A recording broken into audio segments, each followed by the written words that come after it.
Hi students, just going to talk about another one of the assignments that you'll find in my survey courses, and that's writing assignments. And these are often assignments that students find quite challenging.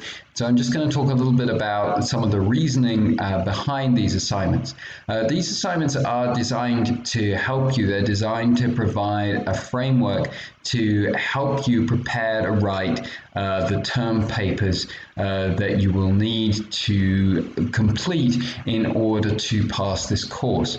And so the role of these writing assignments is to practice the different components of these papers. So that means that we're going to practice how to write a thesis for a historical analysis, how to identify themes in a historical source, the type of formatting that I expect you to use in order to cite your sources.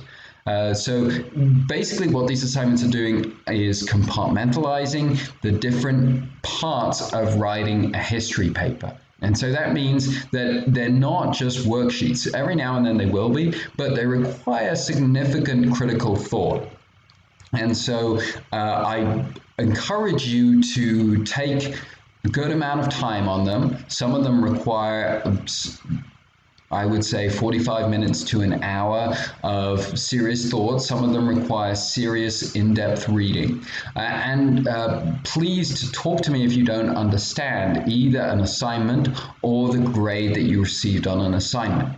That should be assigned to you that you're not understanding how to complete this component of the paper that you're going to be required to write later in the course. So these exercises are there to help you practice these parts of writing a paper, but also to help you identify, here's an area where I'm struggling, here's an area where I don't understand, here's an area where I need help. Now, I'm going to grade these assignments more leniently than I will grade the paper. That's because I want you to have this opportunity to learn. I want you to have the opportunity to experiment and to explore how to write these papers, how to learn these skills.